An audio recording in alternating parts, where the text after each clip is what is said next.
To another episode of Threads of Enlightenment. As usual, you guys know my habit and my custom here is that we welcome the guests, and I know and I believe that they're coming with a couple of things that I personally deem very expensive. Time. It is one of the most precious commodity given to mankind. Each and every one of us have 24 hours. So we have no excuse that one was given more than the other. How we utilize that time will tell us much about who we are. The other is the journey. The journey housed information as to who we were, but that journey was so powerful that it created who we are.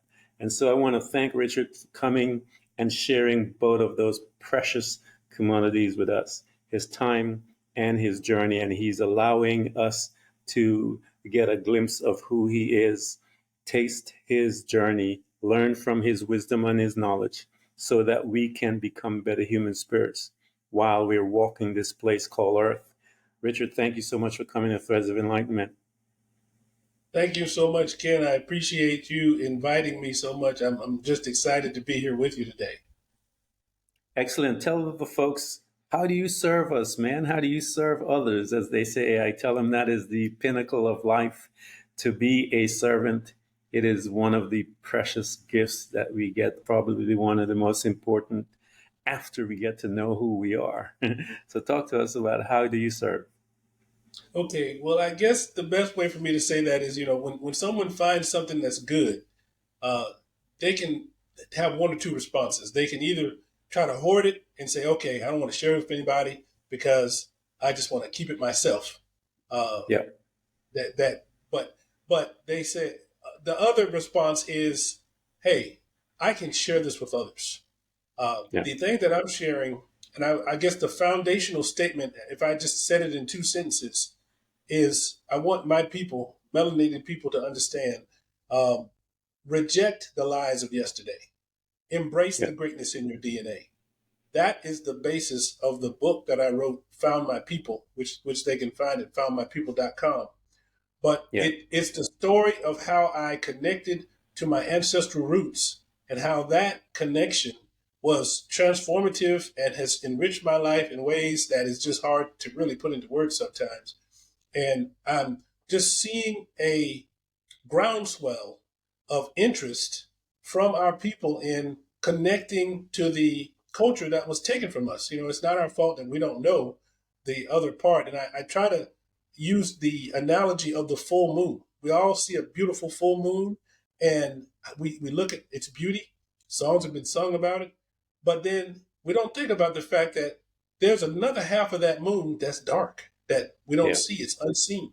And that's how I look at the African American community. We have a rich culture that's been copied around the world. No doubt, we have one of the richest cultures. You don't copy what you don't admire. But at the same time, the dark side of the moon, if you will, is, well, where do we connect? What are the people groups that we connect to in our DNA? We don't know that because of the legacy of enslavement. So I was able to breach that divide and find out. Actually, the people told me, and then DNA evidence confirmed it. And the connecting to the culture since then, the connecting to the people groups, the culture, the food, and everything, it's just so enriching that I want to share it with my fellow brothers and sisters. And the book Found My People was actually 10 years in the making because it was 2013 when I first went to Africa and learned that I am Nigerian, Igbo, and Yoruba, and Ghanaian Fanti on my mother's side. But it took me so long, and I beat myself up a long time about it. But it came out when it was supposed to come out, and that was just June of this year.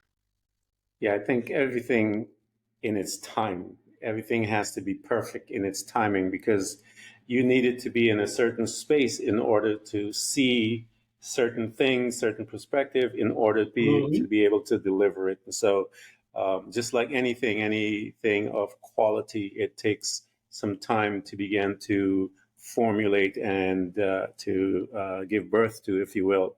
Um, I love this conversation. I can't wait to get into it because it is something that needs to be said because I see in America, blacks in America especially, um, don't know who they are, but blacks in general, because again, most of our people were taken and separated, placed all over the globe. Mhm. For whatever reason, it's done, but it is done. But we still don't know, and we haven't connected into who we are.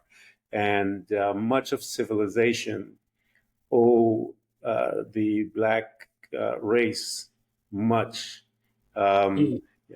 the Greek, um, that language, all of those things were given and created by blacks. The first pirates on the planet were blacks. If you go back into the history as to why they did what they did, it was from the Kushite crew that went because they wanted to go to. They felt that they would lose land and certain things. And then you go back into the archives and begin to study, and so they decided that they would go and live on the ocean, and so they began to travel and stuff. So there's much about us. Imhotep was a black man. All of these guys, the first Mhm. genius, all of these things. Modern medicine. That's right. Yeah, exactly. So a lot of even a lot of military strategies are based on several of the African kingdoms and stuff like that, and what these guys did. So yeah, I'm interested in this conversation. Richard, how we do things here at Threads of Enlightenment, because I want to know, how did you get there? One of the habits or one of the customs that we do is we go back to our family location when we are born, and we brought home family, mom, dad. They traumatized. They got their own things to deal with, if you will. And we are brought into the space, and they are now going to deposit into us their belief, their pain, all of these different things to you and I. What was that family unit like? And how did you survive in it, if you will? We always say. Okay. Well, I was the second born of four children in our family. God gave us a real double portion on the mother because he knew we had a kind of deficit on the father. Sometimes I asked him about that. He said, "Well, no other man and woman could have created you." So, say, if you ask why you didn't give me a different father, you said, "Well, you would have been a different person. It wouldn't have been you." So, Yeah, yeah. but he gave me a great mother. I mean, my mother's 84 years old now, great a supporter. Mine is just as sharp. And just a little tip for your listeners: pineapple, fresh pineapple, has been said to help people to keep their mind sharp, and I just happens to be my favorite fruit. And so I Yeah, helped to get my mom connected to it. So I was the second of four children, and so I came up in that environment, and we had basically a loving family. It was a little dysfunctional with my father, but my mother and the children, we were pretty loving. General sibling rivalry, like nothing yeah. serious. So I guess we were just a regular African American family. Yeah, and in that regular African American family, as you guys were moving through, what was a typical day like, if you will, in the life of the family? Because I know in mine, one of the centerpiece within our family was food, and we Hmm. would go on these fasts as a family, and then we would cook some serious food, Richard. And you Hmm. shouldn't be coming off of a fast with food, but man, we knew how to throw down. So we used to love the fast because of when we got off of it, of all the different food we eat. That's So right. um, invite us into your family. What was that unit like as far as the expressions, the emotions that were prevalent in that in your family? Okay, so I want to share with you some wisdom from my mother again because there were four children. So what my mother did when we got old enough is she made a rotation.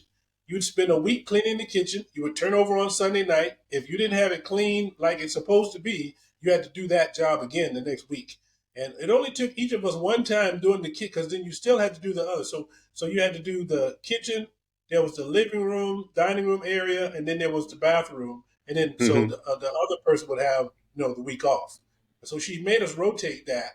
And then at 12 years old, she made us learn how to cook. We had to cut up a fryer because she didn't buy the pieces like they have today. She bought the whole fryer and she taught us how to cut it up. So when we had to learn how to cut up and cook a chicken, I was really mad at 12 years old when my mother made me do that. So I did it, but I didn't wash the chicken. So when I sat down at the table, Mom said, "Oh well, Rick has provided dinner today," and I said, "Yeah, but I didn't wash the chicken." And my mother said, "Okay, well, you're just going to eat the back then." And then she just went seamlessly and smoothly, and it didn't have the effect that I thought it would. But I am a great cook now because of my mother, and I tell her many times that although I was angry at first, I thanked her so many times, and she's benefited greatly from the things that I cooked from her. But that rotation that she had us do, it taught us discipline, it taught us time management, and I have actually instituted it. As I came into being adult and into my own household. So Yes. that's a typical day. We had an assignment. My mother, she basically organized her children, and we knew she loved us, but my mother didn't. Yeah. She didn't take no mess. I tell people my mom is feisty. She's 84 years old. She drives wherever she wants to go. I mean, she is a feisty woman. Yep. Yeah, mine did the same. My dad made us all learn how to cook. All the boys know how to cook. Actually, there are five of us, and we all had a day in the kitchen that we would cook. And Okay. whatever that dish cooked, we would have to eat it. We couldn't. There was no complaining. None of that. We would be grateful that they would cook. So all the mistakes that whoever made them, we ate and smiled and kept Just kind of going. sucked it up.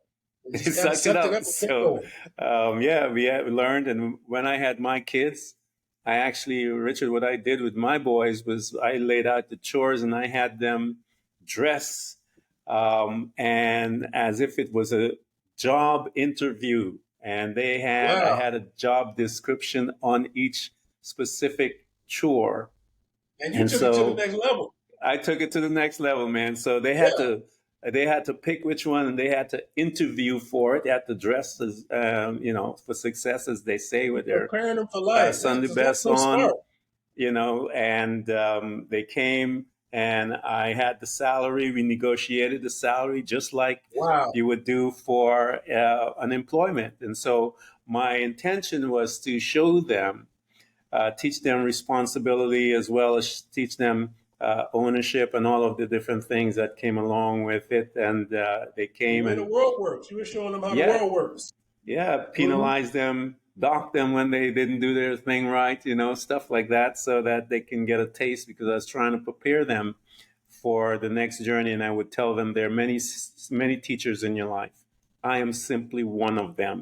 Life Hmm. is the ultimate teacher, and she will not respect you if you don't respect her. And so I would teach them this all the time, so they still rehearse that. But here you are in your Very life, man. You wise. thank you. Your family, um, your mom is much wisdom that she is imparting in you guys as Hmm. you're moving through your life, and being around all of that type of mindset, because wisdom is a mindset. Um, how did you respond to the others outside of your family when you engage with those, Richard? What was that? Uh, how did that look like?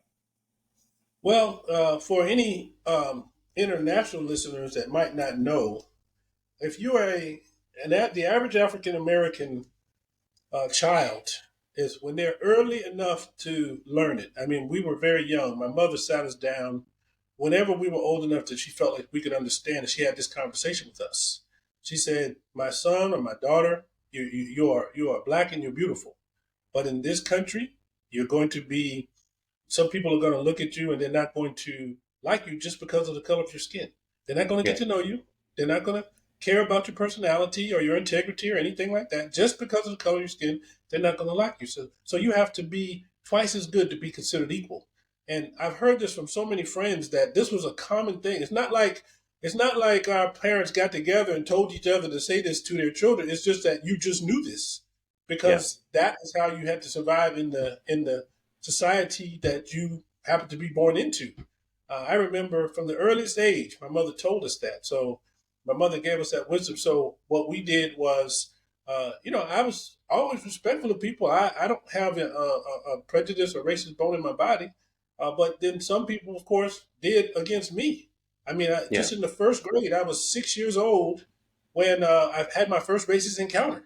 The Yeah. music teacher at Juniper Hill School basically tripped me when all the kids were running in, and he stuck his foot out. I'll never forget. He stuck his foot out.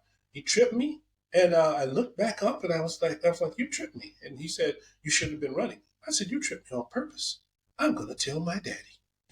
Yeah. Yeah. So I told my father. Now, this is one very good thing that my father did.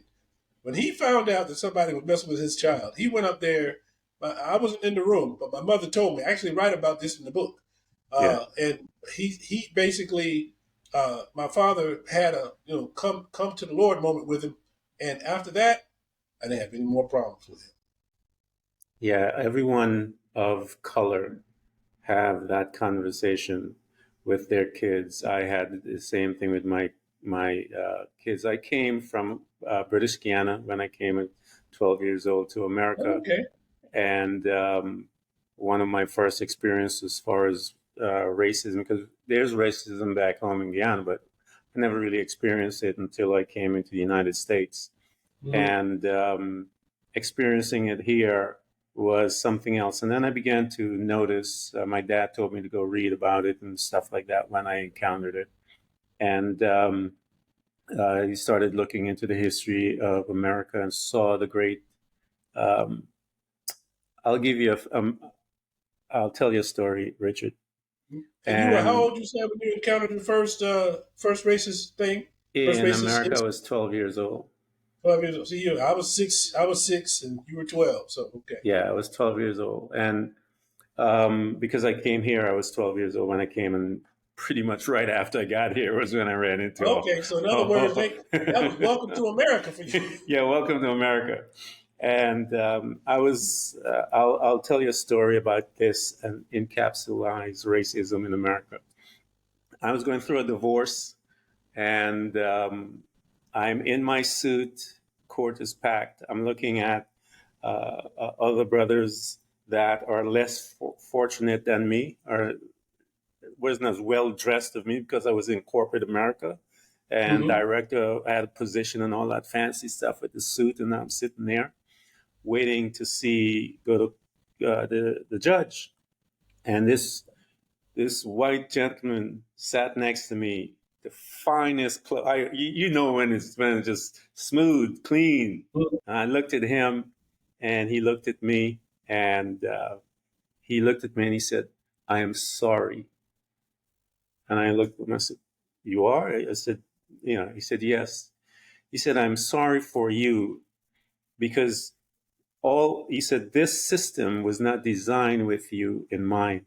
Mm-hmm. He That was said, true. all of the systems in America have been designed with not you in mind. It was not designed for you. He said, Mm-hmm. this court, I'm telling this man said, he said, this court system was designed for me. He said, I am going to come in and I am going to walk in before all of you. And I am going to say to my lawyer this, that, and I'm going to walk out. And he is going to tell the judge what to do. And he said, this all of America. I'm telling you, Richard, this is what this man is telling me Well, while I he's absolutely sitting believe it there. because it's the And I truth. looked at him and he said, all of you guys were this is not for you and you will suffer. He said, I apologize, but you will suffer. And he got up when they called him, and he moved on. Sure enough, exactly what he said happened. And he had turned to me and he said, every system in America, every system from top to bottom was designed for the white man. Mhm.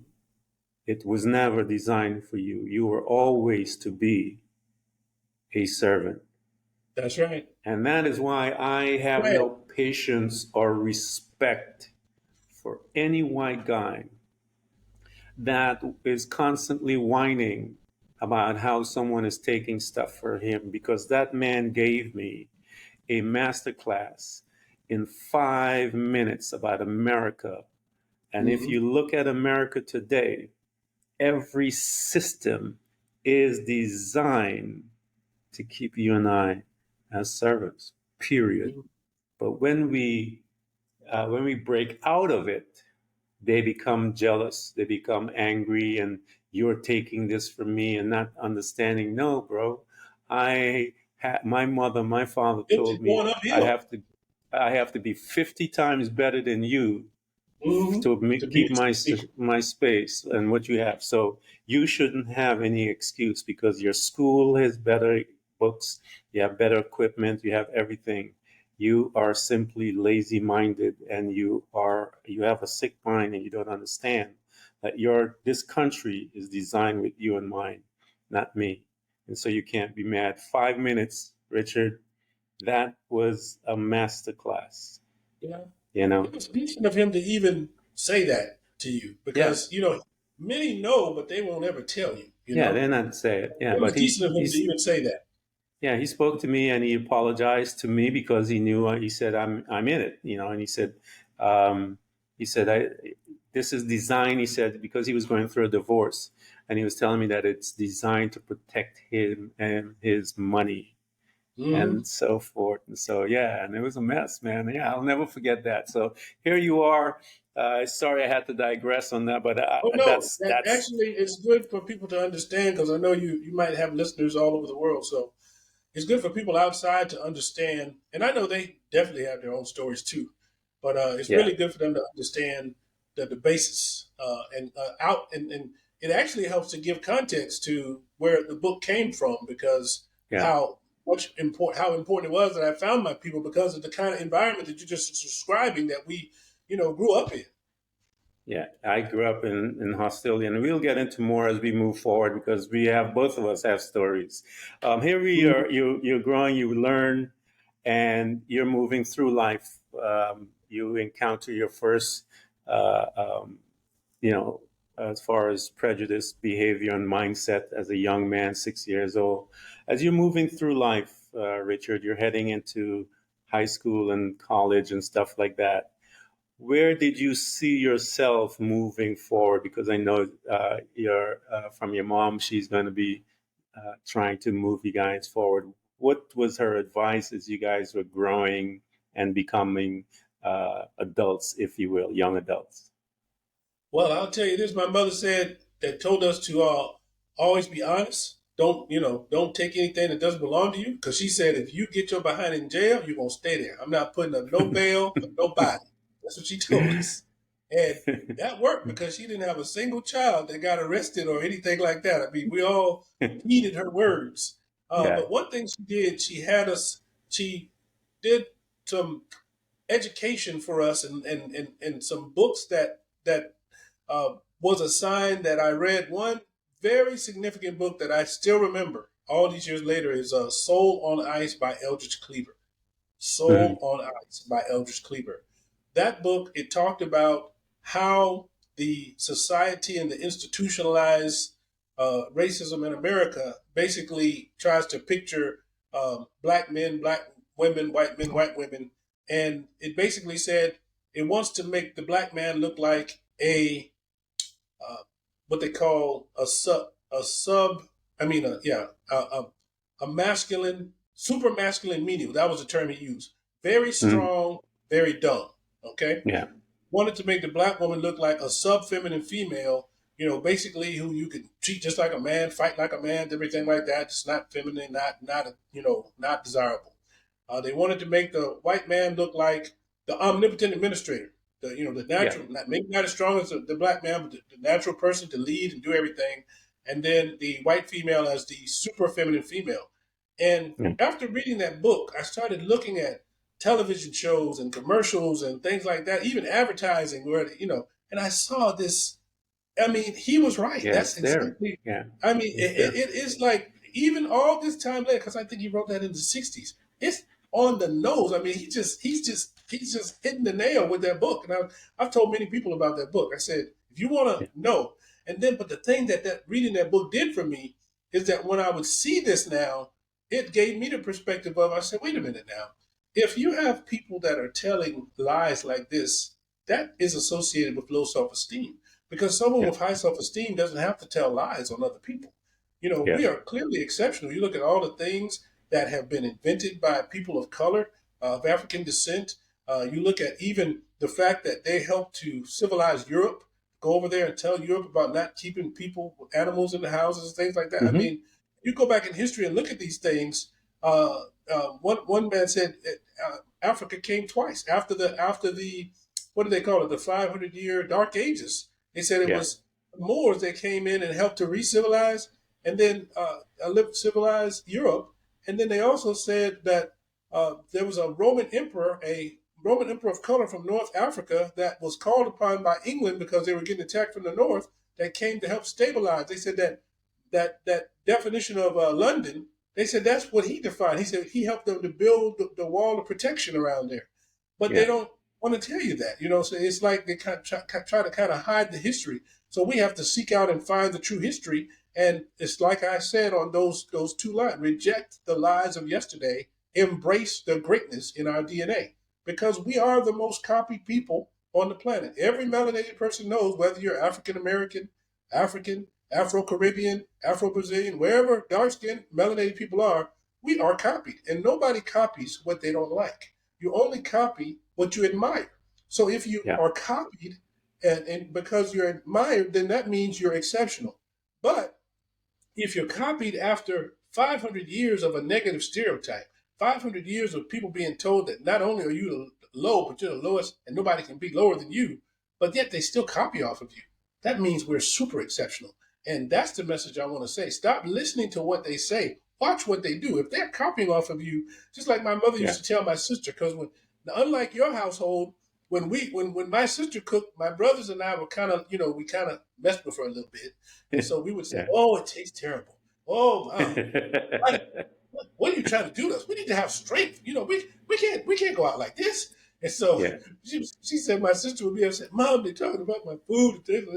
Mom would say, "Are they still eating it? Yes. Are they getting second? Yes." She said, "Baby, they just messing with you. If the food wasn't good, they wouldn't eat it." You see what I'm saying? So the Yeah. same thing I tell our brothers and sisters. Hey, if we were not exceptional, nobody would copy off of us. Okay, Yeah. but the fact that we're copied off of, and I call the American jazz that was created by people of African descent in America, I call it American classical. Because I said nobody Yes. can get to define for me what classical is. I said, yes, there's European classical, but American classical is loved, beloved all over the world better than any other classical music. And you got people of all skin colors and nations and kindreds that are playing jazz. I mean, you look at all the jazz musicians, you see every skin color there is because it is so universally appealing to people. And that's something Yeah. that was created by our people. So I like to tell people, let's reject the lies of yesterday. Embrace the greatness in our DNA. Yeah. It's to embrace it, Richard, is you have to dismantle everything that has been taught to us from for hundreds of years. All the Um, lies. you Got to had throw them to, out. yeah, Throw them out. Western Christianity. I call it. I separate Christianity. Western Christianity was created for whites, if you will, because Eastern Christianity is a Jewish man. He's different. He's a man of color. He's darker than white. He's not white Yeah. hair and blue eyes. So you have to, if they believe Eastern Christianity, you would know that many of those men that were, and many of those men in the Bible were of color. Mm-hmm.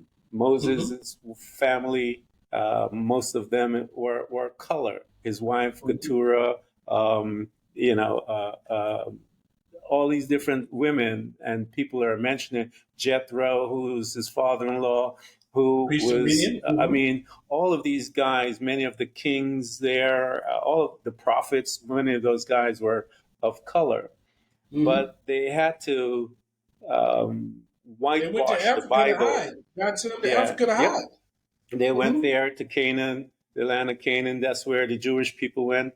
If you look at the the children of Edom, who is the sons of from Esau, his Mm-hmm. sons, most of their first king actually was an African king.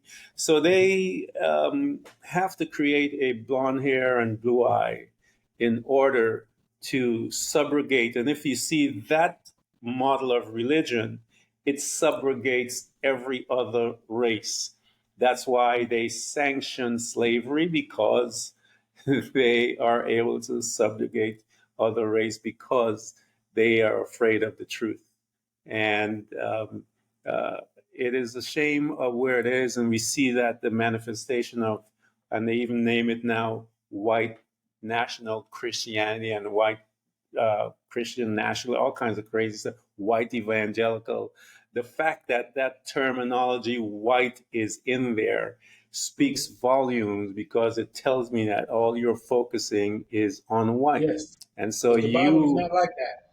yeah, the Bible is not like that. Your Christianity that you have created is not true Christianity, because now the pastors are the people are saying to the pastors that the teaching of Jesus is too weak. They call it, it's too liberal now, they say, Hmm. because, and that speaks volumes, because they created a lie to preach the gospel, and you can't do that. No, You cannot no, you're found a absolutely right. religion on a lie and expect it to be maintained.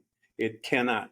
And so we're You're absolutely seeing the right. dismantling of even their religion is, it's deadly, and we're seeing the fruit of it as But it's the lies are manifest in being America exposed. all day long. So here you Hmm. are, you're moving through as college life, Richard. Where did you go? Did you go straight to work, college, and what study did you do if you went to college? I went to college for business administration, and I didn't complete college. I actually completed 2 years of college. I pledged Alpha Phi Alpha while I was there, though, so I'm an Alpha man. Nothing against any other fraternity out there. Yeah, In college you kind of make fun, but when you get older, I've seen people from other fraternities help other. It's just about yeah, networking and things like that. So we left that silly stuff in college. About talking about other fraternities. At least most of us did. yeah. Some almost still back in the college days in their mind. But anyway, so yeah, and then I left. Actually, I left to work, and I got into management, and so I managed for several years, and then I got into financial services, and so that's kind of like where my trajectory went. And as you're moving through that, and you're maturing physically and stuff like that, and heading into this direction, uh, what was happening with you, Richard? What was your mindset like? What were you looking at with all the information that you brought with you as a young man, seeing when you're watching at television, getting a glimpse behind the curtain, if you will, and seeing what is being played to people, but understanding the truth behind it. How did you manage your life with all of this information as you're heading towards college and beyond? Yeah, as I said, reading Eldridge Cleaver, Soul on Ice was all that information was always in the back of my mind. Yeah. And it's interesting how the term you say threads of enlightenment, Yeah. because one of the terms I use in the book is the thin thread that God uses to connect us to things.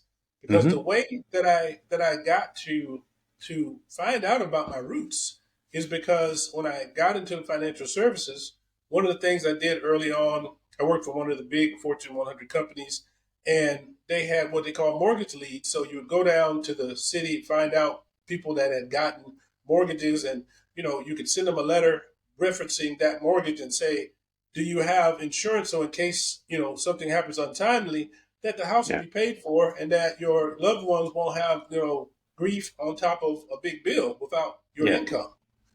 Excuse me. So I met my doctor, who was Nigerian, during Mm-hmm. that process. Just that's how I found Nice. them, and they Yeah. became my doctor, and he became my doctor. Because he became a client. He bought some insurance from me, but to take care of it in case something happened. But by the grace of God, he's still alive and doing well. Yeah. But as I would go in, he became my doctor for like 20 years. So as I would go in, I would say, he would tell me about coming back from Nigeria, and I would be interested. And so he started inviting me to the local Nigerian association would have Independence Day, because October 1st is Nigeria's Independence Day.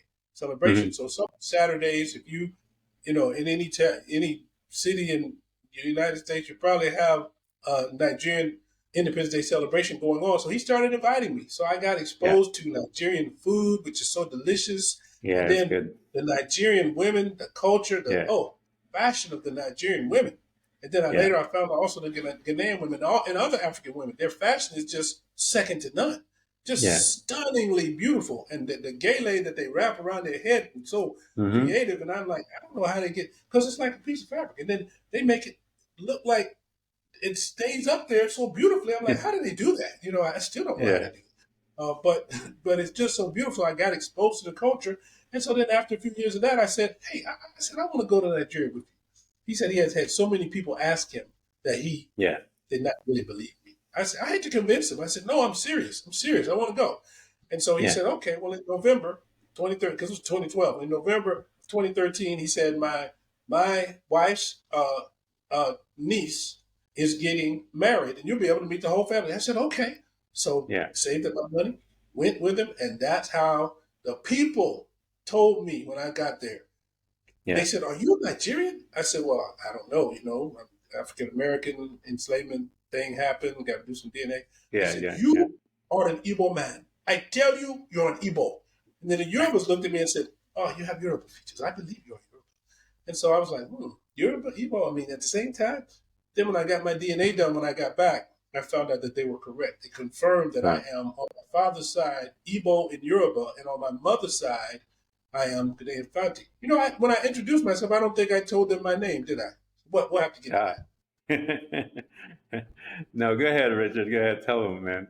So my name, I actually legally changed my name to Yeah. reflect the tribes in my DNA. So my name is Richard Kweku EzeAgu Akinyemi, and Kweku is Ghanaian Fanti, also the Akan tribe, like the Ashanti, the Fanti, and I think Yeah. there's two others that I can't, Akwapim and one other I can't remember. Kweku means born on Wednesdays. In Ghana, it's like a spirit name. They have these days of the week that they usually name the first name of the child by the day of the week. So Kweku means I was born on a Wednesday. EzeAgu is Igbo from Nigeria, and it means Mm-hmm. king of lions. And Akinyemi, Akinyemi, Akinyemi, is Mm-hmm. Yoruba, and it means warrior king well suited to power. So if someone says my full name, they're saying Richard, which actually means powerful ruler in English. They're saying Richard Kweku EzeAgu Akinyemi is saying powerful ruler, born on Wednesday, king of lions, warrior king well suited to power. And the Yoruba say you will live up to your name. Yeah. The name carries much of the identity of the individual, because when my kids were born, they were known in the hospital as Boy Primus. The people say, "You have a name?" I'm like, "Not yet. I'm going before God and get their name." And so I Amen. would go in prayer and stuff like that, and I would come back 3 days later and I'd give them a name. And so That's great. um, all of them knew them as Boy Boy Primus. Primus. All my so, Mm-hmm. and they were like, "Here he comes again." And it was always on day 3. They're like, "He's bringing a name," because I'll tell him I'll be back. And so I wouldn't come for the first couple of days. After I'd spend like the first 2 days there, and then I would tell them I'm going and get the name, and I'll be back. And so I would go in prayer That's and deep. come out with the name. So that's all my kids. Their name means something and I got it all out of the Bible, and there was the explanations Praise and God. all of it. That's It was good. really cool. Um, so here you are, Richard. You got a chance to connect, and it is the threads that it brings us through. As you were with your people, if you will, talk to us as to how that began to resonate within you as you were experiencing the reconnection of your heritage, as you are beginning to gain insight and seeing the value of you because you were in a country that did not value. In fact, everything they did was to devalue you. Mm-hmm. One of the things that America has to deal with, Richard, is the traumatization of the Black race, especially the Black man, That is why when a cop is coming, because the black man is already traumatized, he reacts different from, and you, each one of those individual men, just how people individually react to trauma, that's the same way based on the individual black man that is coming. So these guys have damaged the black man and traumatized him for hundreds of years. And it's in our DNA when we see that light, when we hear them, because we know what they do and how they Mm-hmm. feel about us. Now, as you are reconnecting to true DNA, because of, again, location not connected to it, what began to happen to you, Richard, as you began to uh, see some power, the worth of who you are when you are there and surrounded by this power? Okay, so in 2013, we stayed for 10 days.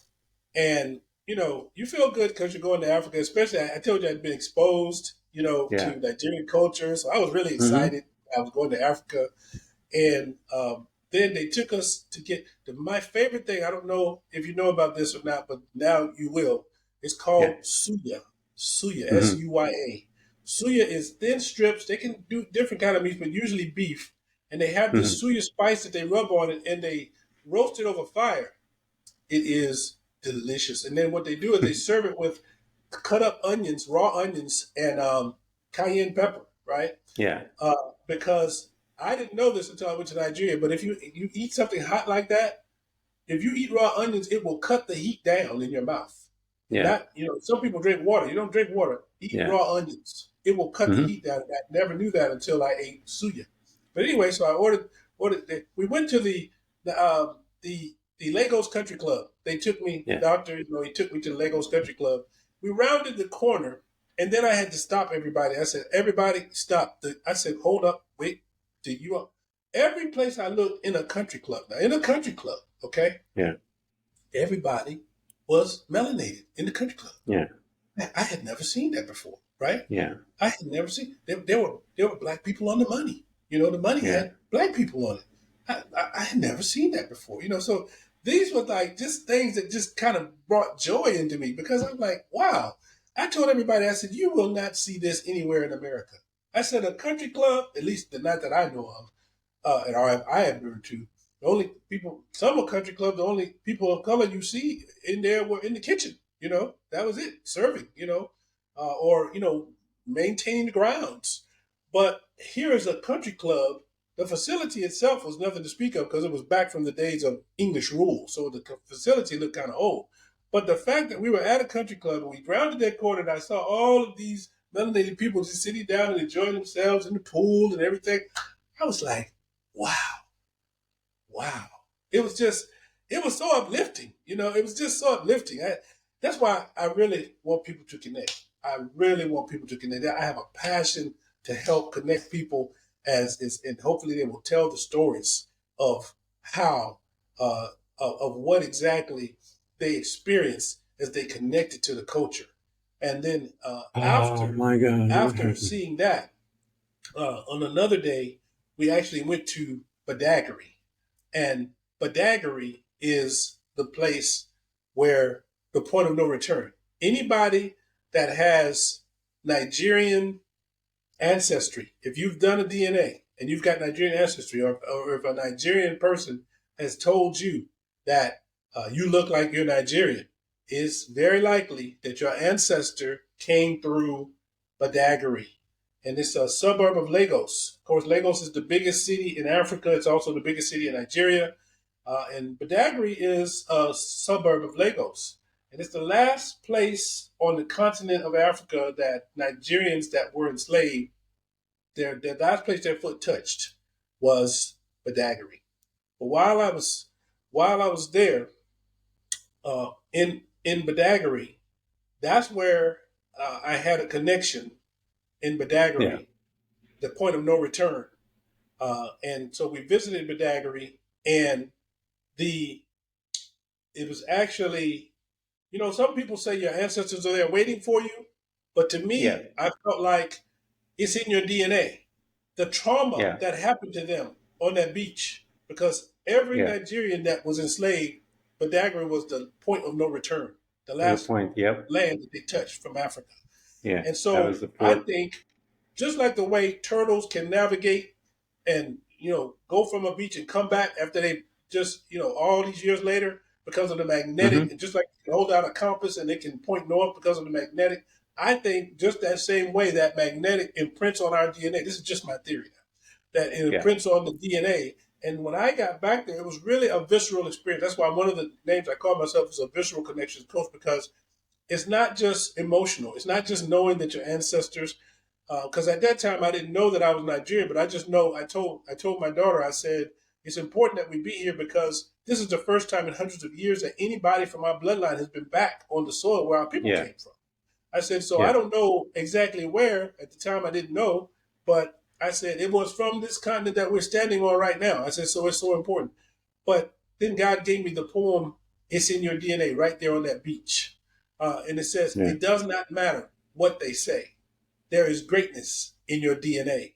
The proof yeah, is in the lies they choose to tell to make themselves feel superior. They point to chaos in different places, but hide what their hands did to bring it about.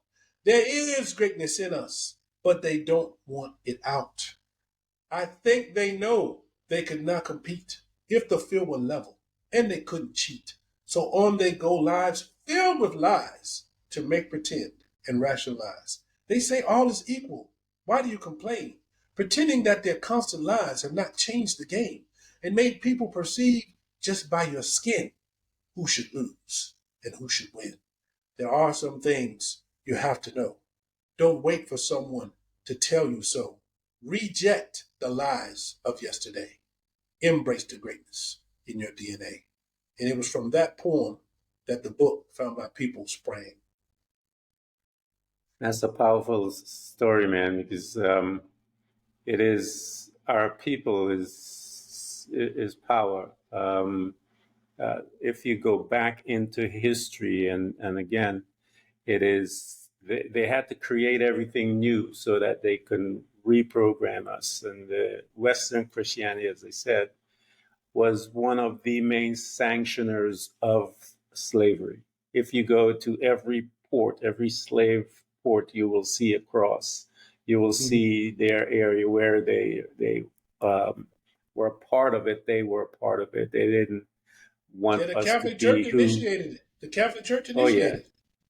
So we but again, I love this topic because I've gone into the study of it and look into antiquities, if you will, and understand who I am as a man, not as a black man. I am a man. I am one, and I tell people that when you look into even the creation of man, you can't get different colors from white, but you sure can from black. And so there's some reality that a lot of things is going to become. I know one of the scriptures the Bible talks, it says the first shall be last, and the last will be first. And I think my friend that told me of a story in the Bible, a Cushite, and that in the days coming, and he said to me that the Cushites, the black man, the dark skinned person, has the message from God, not the white race. And he went into the scripture and he showed it that there is a messenger, there's a runner, and one of the runners said, "I want to go." The king sent him with a message, and one of the runners said, "I want to go." And so he takes off and he's running, and he gets there first, and he gets before the king, and the king said, "Where's the message?" He said, "I don't have it. The runner behind me had the message." And the Hmm. runner was behind him was the Cushite. And he said, that's an example of the world, what is happening. The first, he said, they are running to the king, but all they're interested in power to get there first. But they Hmm. have no power except what was given to them by that individual. But the man who is coming behind he has the power that will change the kingdom and give him direction as to what to do. So I I am watching for people like you. I'm watching for dark melon men and women to come onto the scene to present and have and carry the message, because we have it, the others do not. And so I'm waiting for us. And so I think you're maybe one of the forerunners that are in our time. So here you are. You got an incredible experience. Your family's there. You're able to God has deposited the poem into your life, and now He is going to stretch you a little further and says, "I want you to write more information about that."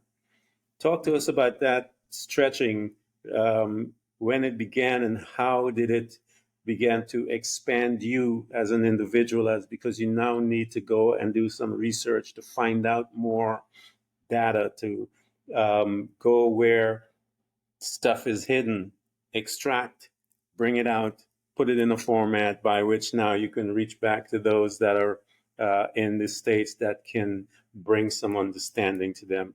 Talk to us about that journey. How did it happen, and how the probing began? And once you answered it, what happened? Okay, believe it or not, in 1997, many years ago, God told me in a prophetic word that I was going to write a book. He told me through the then pastor of my church. He said, "You will write a Mm-hmm. book. Ask, seek God as to what kind of book."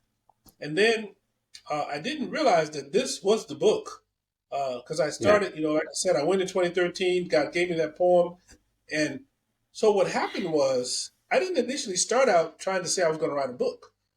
When I Yeah. when I found out and I legally changed my name, I joined the local Nigerian community, and so what happened was when I would start going to Nigerian events and things like that, and I would introduce myself, people would say, "I already know who you are," because people have been telling the story. This man, he found out, he's African American. He found out he was Nigerian at that time. Yeah. Yeah. So then he changed his name legally, and so many people already know who I was. They were telling my story, and so they were like, "Oh man, that's such an inspiring story. You need to show other people because we're disconnected. Us as a people, we've been disconnected." Yeah. And so I started thinking about that, and I was like, they're right.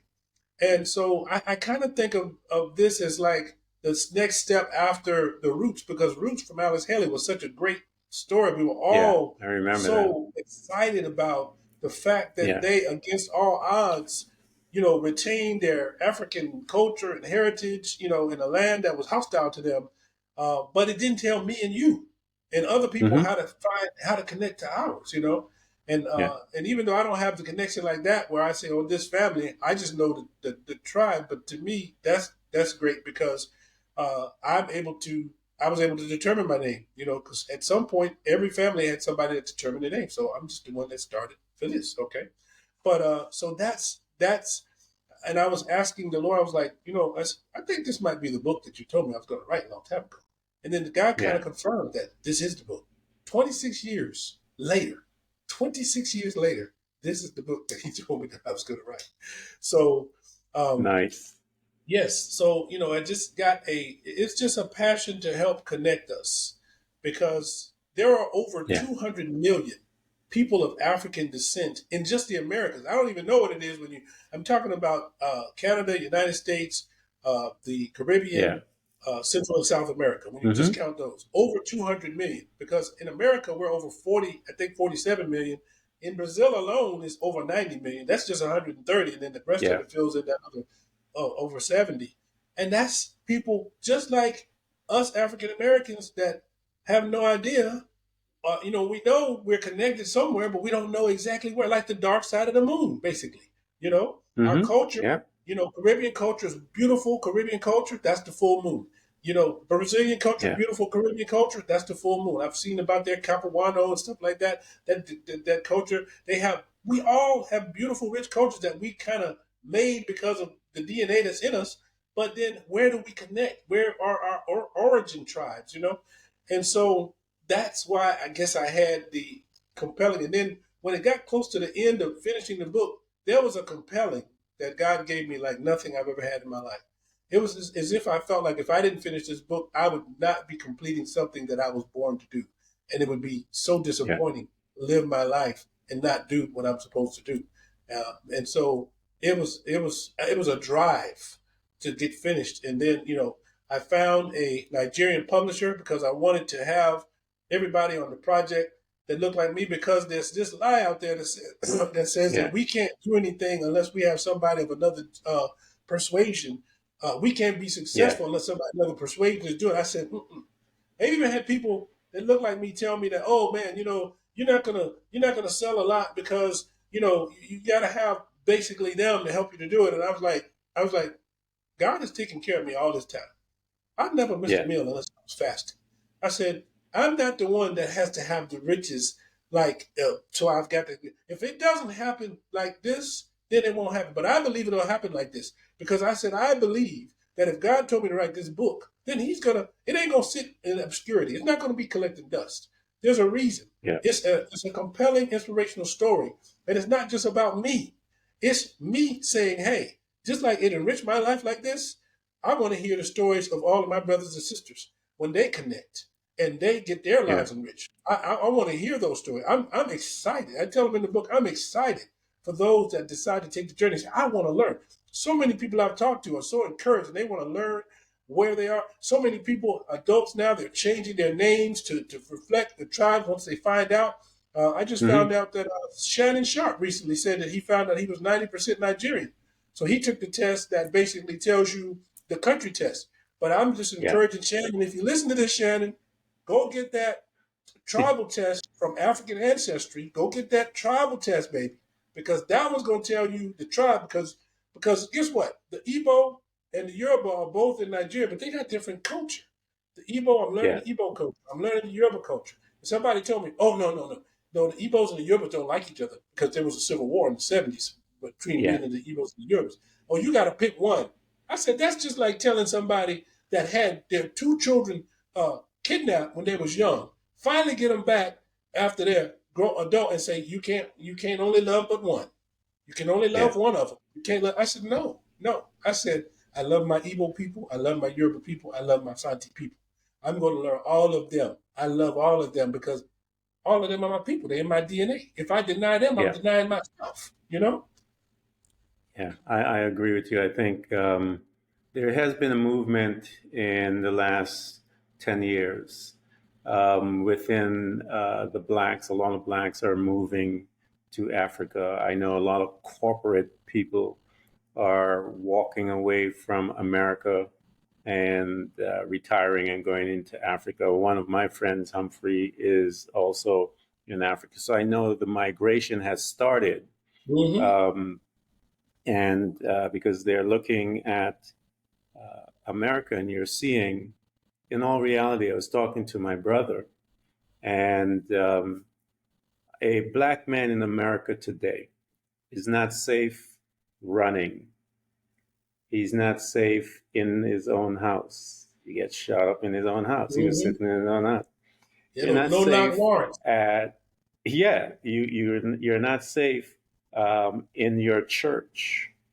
Mm. You're not safe in the School. Our children are malls. safe in school. The children are not safe in school. I mean, there is no safe space in America for you and I, man. And America, in the last several, I mean, here's a brother. I can't breathe.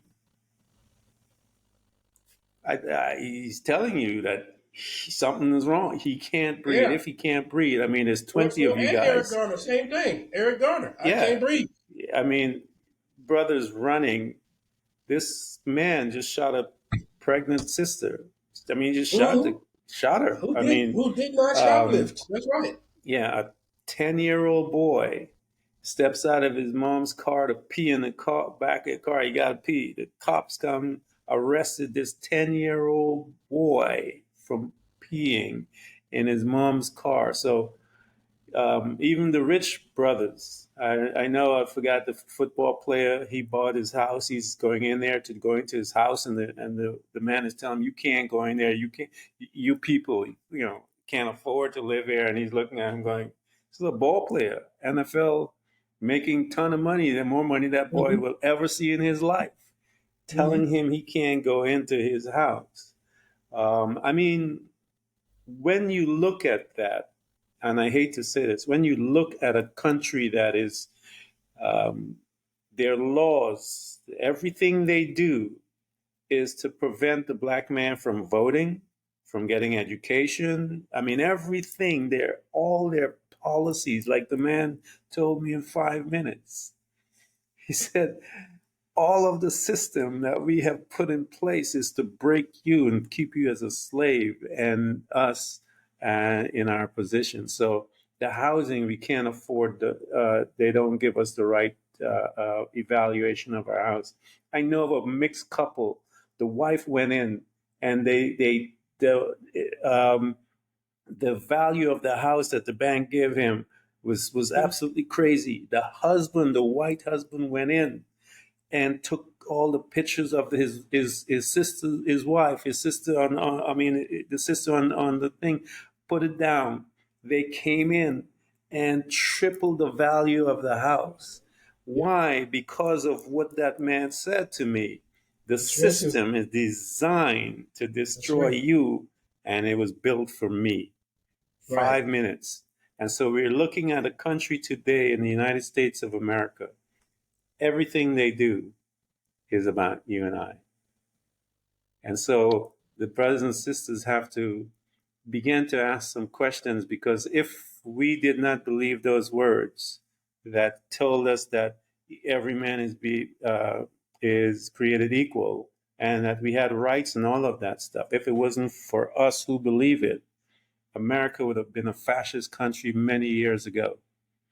But because we believed it, that is why you're seeing them fighting for it. They believe it, if and this is the only reason why America held on to the democracy, is because of black people, because They they wanted believe they those wanted to live up to words. the words that they speak in the Yes, that Constitution. they told us.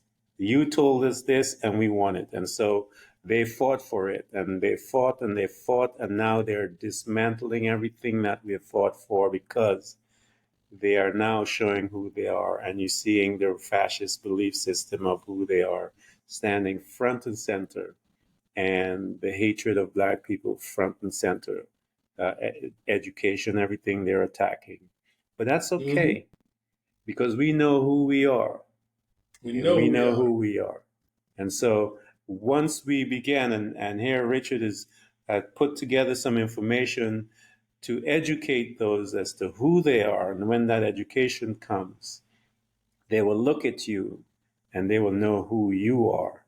And Mm-hmm. when we do that, things will change, and it's changing, my brother. I'm seeing it, and I'm watching it on both fronts.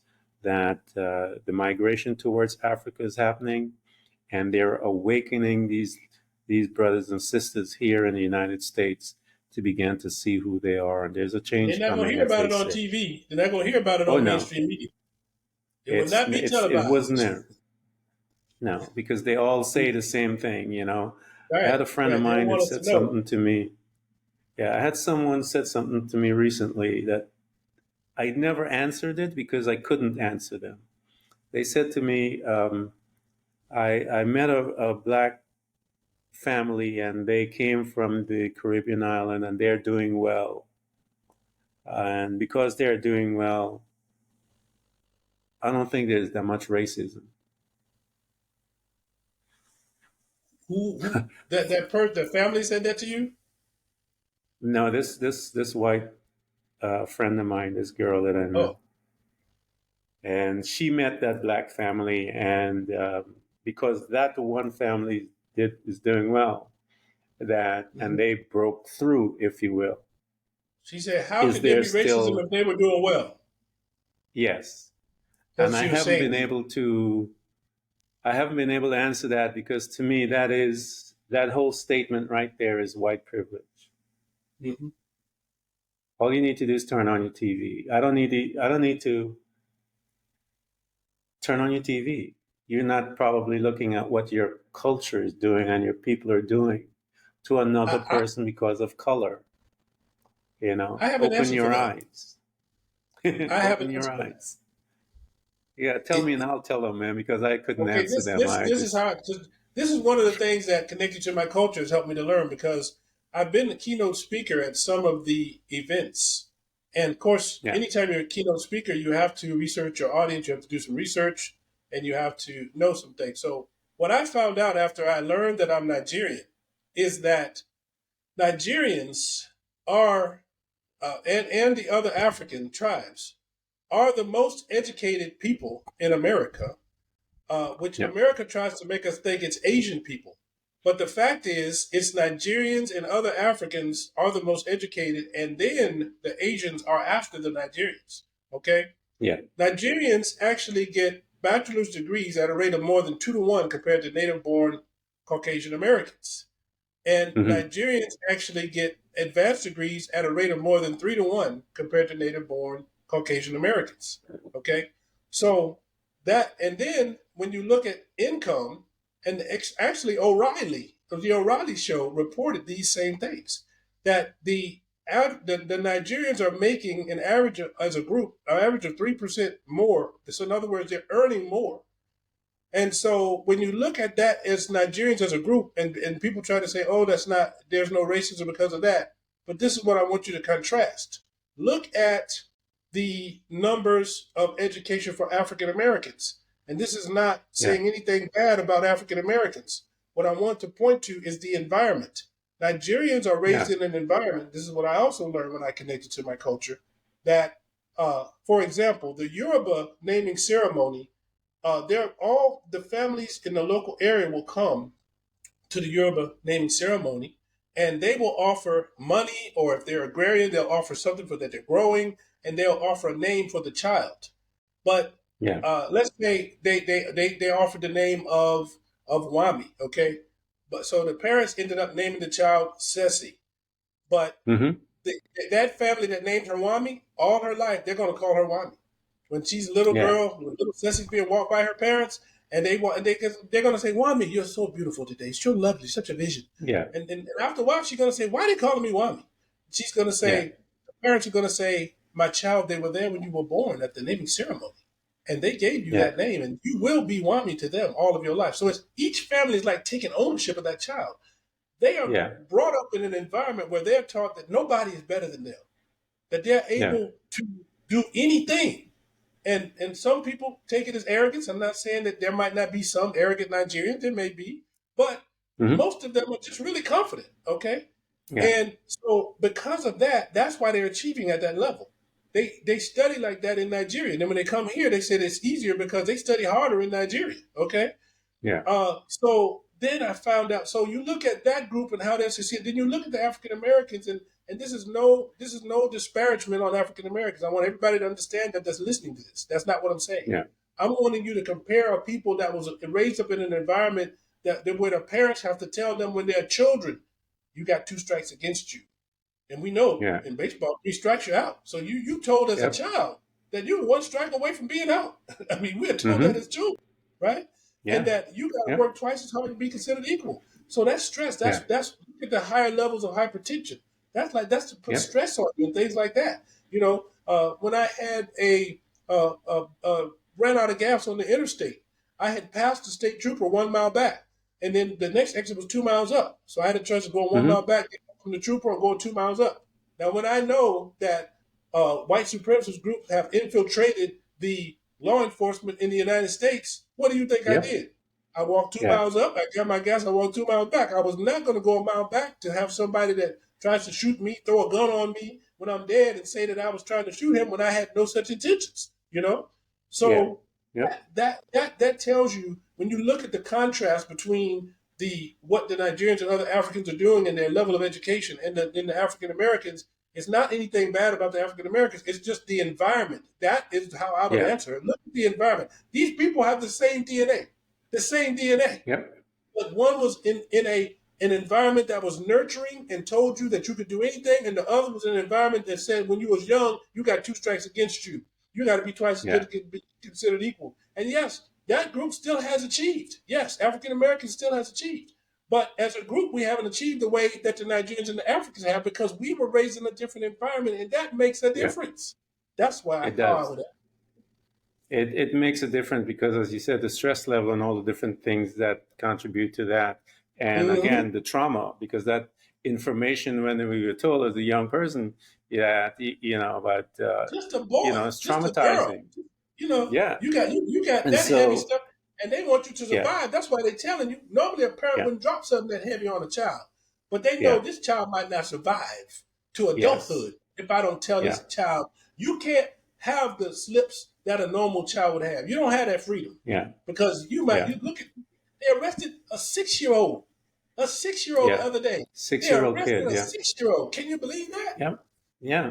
That's what, now what is that 6-year-old going to happen, the trauma. Exactly. So until they address that, and I meet people all day long that we talk about trauma and people moving through their trauma and so forth. The whole race, black race in America, is traumatized, especially the black male. Um, Yes. I'm not, all of them, every single one, because we were all told the same thing. And that Yes. information in itself is a traumatizing thing to give That's to a hard for a child. child to hear, And but so you can't expect, and then they always say, why did he run? He run because he knows who you are, hmm period.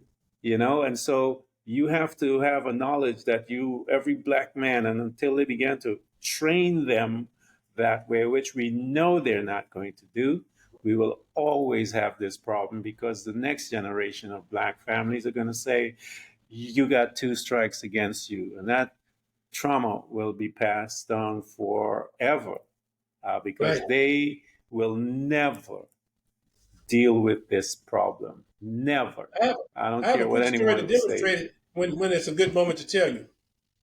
Go ahead.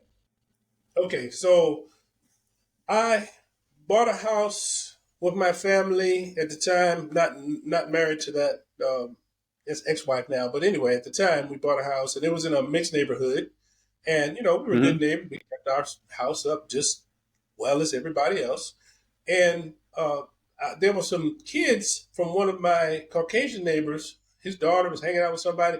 They parked across from our driveway. They were doing all kind of crazy things with their lights, things like that. So I didn't know what was going on. So I called the police, and I asked them to please come out to check these people out, right? Because I don't know what they're doing. And Yeah. so the police came out. I went down to the end of my driveway. The police car came and it went past me, and it went to the because I was on the cul-de-sac. Went to the end of the cul-de-sac. Back then on the cul-de-sac, I had to call 911 again, and I said, "Please tell the police officers that are on this cul-de-sac that it was me that called, and I'm at the end of my driveway." They were just looking at me. They didn't come up. They Yeah. didn't say, "Did you call us?" or anything like that. It was two Caucasian officers, two young Yeah. Caucasian officers, and they backed up and they were just looking at me. I'm like, because the people before they got there, they had left, right? And so I came Mm-hmm. to the end of the driveway just to let them know um, what was going on. And then I had to call 911, and then they finally came over so I could tell them. So it's like they were scared of me. I'm unarmed, just at the end of the driveway. I'm the one that called them. And then, Yeah. thank God it didn't end up like so many other people. But they went past me, and I had to call 911 before they came over to speak to me. Yeah. I mean, we all have these stories. I had cross burned on my driveway with my family. I had four Hmm. boys and Hmm. my wife and I in our home, and Sorry to hear that. there was a cross burning on our driveway in Florida, of all places. We've had also where a police chief was living next door, ex-police chief, retired. I moved in there before him, and he came in after. And I have four boys, different classes, different ages, and they have friends all coming in and out. And he called the cops on my family for when I walked into the school. I mean the the jail, the police station and ask them for the records because I worked in a different part. I worked in Orlando, so I would have to drive and so forth. I lost it and went to them eventually, and I said I want a printout of every time he showed up at my house. They were at my house within about 40 days. They were there for 35 of it. Wow. And I lost it. And when I lost it, they stopped coming to my house. I absolutely went in there and blew a gasket when I saw this. And I told them, I said, you guys, I'm going to bring the news. And I had a couple of friends of mine that were lawyers, and I made a call and had them call them to explain. But this is what we live with in It's a America. reality. And so It's an everyday my walk around reality. sons were traumatized. All my sons. Richard, I got stories because we know what it is. And so Yes. I'm honored and glad that you've created this document that is able to be reached. And all of you guys that are listening to our conversation, I want you to purchase the book, buy it, give it out as presents. Let's start something so that people can begin to see who they are and the value that is them. And as we do that, and we will then be able to maybe not run, we will be able to stand and maybe begin to infiltrate them, the government and all the different areas, and change it there, because that's where they have it. They have control of it, but it's going to be a war. I don't know if America will ever make it, man. So where we are talking about, when I say make it, have an equal playing field, because they cannot allow that, because um, they're the ones that are in pain, not us. And they're just inflicting trauma on us to keep us down, because the man did say all of the systems in America was designed to keep you down. And Every then, single one of them. They designed it with me in mind, not you, to keep you as a servant. And and the so name for that is institutionalized racism. Excuse me. that's what we call it, The name you the know? name for that is institutionalized racism. And the people that get the book, I want them to. There's ancient Adinkra symbols on the cover of this book. There's a lot of Mm-hmm. history in the cover of this book. There's a lot of history in the cover of this book. There are ancient Adinkra symbols, and I made a fact sheet. So anyone that actually buys a book, if they go onto the website and they Yeah. let us know, then we're going to send them that fact sheet to explain the secrets of the culture in the cover of the book. So there's some serious, because there was years before any missionary ever came. There's a Dikra symbol that stands for the supremacy of God. That's the one that is 3 over the top of the title. It stands for the Yeah. supremacy of God. And there's 9 other ancient Adinkra symbols. And we explain that in the other historical culture in the book title. So, I mean, in the cover of the book. So tell them not to fail to come back and get that, because that is actually, it helps to make it even more rich. And I also want to hear from them as they connect. As you connect, as Yes. the people connect, please come back, contact us, tell us about your stories. I want to rejoice with you by the grace of God. I want to rejoice with you. I want to All right. rejoice And with we're you. going to make sure we have all of Richard's links as well, everything, so that you guys will have access to it. And again, I want to thank you so much, sir, for coming to Threads of Enlightenment. We had a wonderful conversation that needs to keep going, but I do appreciate your time. Thank you so much, and I've just enjoyed it immensely. Do you and I? Thank you.